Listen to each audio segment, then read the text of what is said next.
দেশ বিক্রি করার একটা উজ্জ্বল দৃষ্টান্ত হচ্ছে শেখ পরিবার। গত দীর্ঘ ১.৫ যুগের বেশি সময় ধরে এই দেশটাকে জাস্ট স্রেফ বিক্রি করে দিয়েছে। বাংলাদেশ যাদেরকে প্রত্যাখ্যান করে, ভারত তাদেরকে গ্রহণ করে। আমরা যাদেরকে প্রত্যাখ্যান করেছি, ভারত তাদেরকে গ্রহণ করেছে। আমরা এতদিন পর্যন্ত কথা বলতাম যে আমাদের দেশের আমরা ১ হাত জায়গা পর্যন্ত ছেড়ে দিব না, এটা ডিফেন্সিভ একটা বিষয়। আমাদেরকে মাথায় রাখতে হবে আমাদের সীমান্ত হচ্ছে হিমালয় থেকে সমুদ্র পর্যন্ত। শুধুমাত্র এই যে আমি আমার জায়গা শুধু ১ হাত জায়গা অন্যকে দিব না, বিষয়টা এমন না। সমুদ্র থেকে হিমালয় পর্যন্ত এই যতটা জায়গা, এই পুরোটা জায়গা হচ্ছে আমাদের জায়গা। গত দীর্ঘ ১৬ বছর ধরে যে নির্যাতন এবং নিপীড়নের মধ্য দিয়ে আমাদেরকে যেতে হয়েছে, কোন শুয়োর শাবক যদি এগুলোর পুনরাবৃত্তি করতে চায়, তারা যেন মনে রাখে আমরা এই ফেসিবাদের কাঠামোকে আমরা ভেঙে রাস্তার মধ্যে এসেছিলাম, এবং যারা রাস্তার মধ্যে এসেছিলাম তারা এখনো পর্যন্ত রাস্তায় আছে। সুতরাং যারা ক্ষমতামুখী হচ্ছে তারা যেন কথা বলার সময় এই তরুণ প্রজন্মকে বিবেচনা করে কথা বলে। তারা যদি মনে করে থাকে তারা এই গণ অভ্যুত্থানকে অস্বীকার করে শুধুমাত্র ক্ষমতায় যাওয়ার জন্য এই অভ্যুত্থানটি হয়েছে, তাহলে তারা ভুল করবে। প্রিয় সহযোদ্ধা, আমরা একটি জেনারেশন কনফ্লিক্টের মধ্যে রয়েছি। আমাদের এই জেনারেশন কনফ্লিক্টটাকে আপনাদেরকে বুঝতে হবে। যারা আমাদের পূর্ব প্রজন্ম রয়েছে তারা ব্যর্থ হয়েছিল বিধায় আজকে হচ্ছে আমরা এই জায়গায় এসে দাঁড়িয়েছি। তারা যদি সফল হতো তাহলে আরেকটি ২৪ আমাদেরকে দেখতে হতো না। সুতরাং আমাদেরকে আমাদের এই অভ্যুত্থান আমাদেরকে বাঁচিয়ে রাখতে হবে। আমাদের পূর্ব প্রজন্ম এই অভ্যুত্থান বাঁচিয়ে রাখবে, এই আশা আমাদের করার কোনো সুযোগ নেই। আমাদের এই যে গতকাল দেখেছি যে বিডিআর বিদ্রোহ নামে চালানো হয়, এটা কোনো বিডিআর বিদ্রোহ ছিল না, এটা স্রেফ বিডিআর হত্যাকাণ্ড ছিল।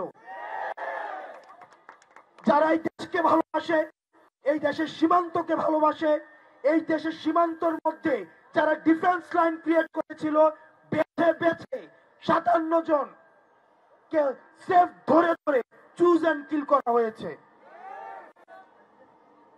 আমরা জনগণের যেহেতু সরকার আমরা বলছি, তাদের কাছে আমরা জানতে চাই কার প্রেসক্রিপশনে যে কমিশনটি গঠিত হওয়ার কথা ছিল সেটিকে বন্ধ করা হয়েছে। খুঁজে খুঁজে এই সেটির বিচার নিশ্চিত করতে হবে। যদি বিচার নিশ্চিত করা না হয়, দেখছি আজকে কালকে কিন্তু অথবা এই ফ্যাসিস্টদের ভাষা আমরা সহ্য করব না। শাপলার বিচার নিশ্চিত করতে হবে। আলেম সমাজদেরকে ধরে ধরে রাতের আধারে রাজ্জাককে আমরা বলতে শুনেছি যে 2টার মধ্যে নাকি শাপলা সাফা হয়ে গিয়েছে। তাদেরকে ধরে ধরে তাদেরকে বিচার করতে হবে। যারা দিনের ভোট রাতে নিয়েছে তাদের বিচার নিশ্চিত করতে হবে। ফেলানি ভারতের তারকাটায় ঝুলেছিল, সেই হত্যার বিচার করতে হবে। বাংলাদেশের রক্তের কোনো দাম নাই। আমার দেশের রক্ত ভারতের তারকাটায় ঝুলে থাকবে, এই অপমান শেখ হাসিনা আমাদেরকে এত নিচে নামিয়ে আসছে। এই তারকাটা আমার ভূমির উপরে, এই তারকাটা আমার ভূমি হচ্ছে হিমালয় থেকে সমুদ্র পর্যন্ত। প্রিয় সহযোদ্ধা, আমরা প্রত্যেকটি হত্যার, এই আওয়ামী ফ্যাসিস্ট আমলের প্রত্যেকটি হত্যার আমরা বিচার দেখতে চাই। আমরা ইলিয়াসকে গুম করা হয়েছে, সিলেটের ইলিয়াসকে গুম করা হয়েছে বিএনপির নেতা। এরকম গুম খুন হত্যা নির্যাতন নিপীড়নের প্রত্যেকটার বিচার নিশ্চিত করতে হবে। কিন্তু আমরা দেখতে পাচ্ছি কোন এক অদ্ভুত কারণে আমাদের যে স্বপ্ন, আমাদের স্বপ্নটা ফিকে হয়ে আসছে। আমাদেরকে সচেতন থাকতে হবে। আমাদের যে বিপ্লবটা হয়েছে, আমাদের যে 5 আগস্ট, এই 5 আগস্ট হচ্ছে আমাদের প্রাথমিক অর্জন, এটা কোনো চূড়ান্ত অর্জন হয়নি। এবং অনেক কিছু পাওয়ার শুধুমাত্র উপলক্ষ তৈরি হয়েছে। আমরা অনেক কিছুই পাওয়া যায় নাই, এবং আমরা যা পেতে চাই সেটির জাস্ট উপলক্ষ তৈরি হয়েছে 5ই আগস্ট।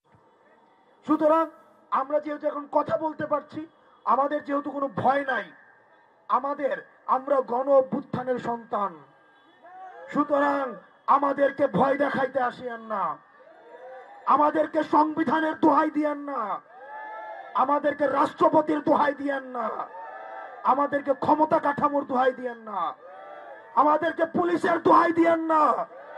এই পুলিশ, এই সংবিধান, রাষ্ট্রপতি, ক্ষমতা কাঠামোকে বৃদ্ধাঙ্গুলি দেখিয়ে আমরা শেখ হাসিনাকে দেশ থেকে পালাতে বাধ্য করেছি। আমরা এই জুলাই গণ অভ্যুত্থানে যারা শহীদ হয়েছে তাদের এক ফোঁটা রক্তের সাথে যদি প্রতারণা করা হয়, তাহলে বাংলার ছাত্র নাগরিক আপনাদেরকে ভবিষ্যতের কাঠগড়ায় অপরাধী সাব্যস্ত করবে। আমরা আসমানের নিচে, জমিনের উপরে, প্রত্যেক ইঞ্চি মাটিতে আমরা ইনকিলাব লিখব। আমাদের উপরে জুলুম লেখা হয়েছে, আমরা প্রত্যেকটা ইঞ্চি মাটিতে আমরা ইনকিলাব লিখে যাব। যতদিন না পর্যন্ত আমাদের ইনকিলাব রচনা শেষ হয়, ততদিন পর্যন্ত আমাদের এই জুলাই, আমাদের এই স্পিরিট, আমাদের এই সংগ্রাম, আমাদের এই লড়াই চলবে। আসসালামু আলাইকুম রহমতুল্লাহ।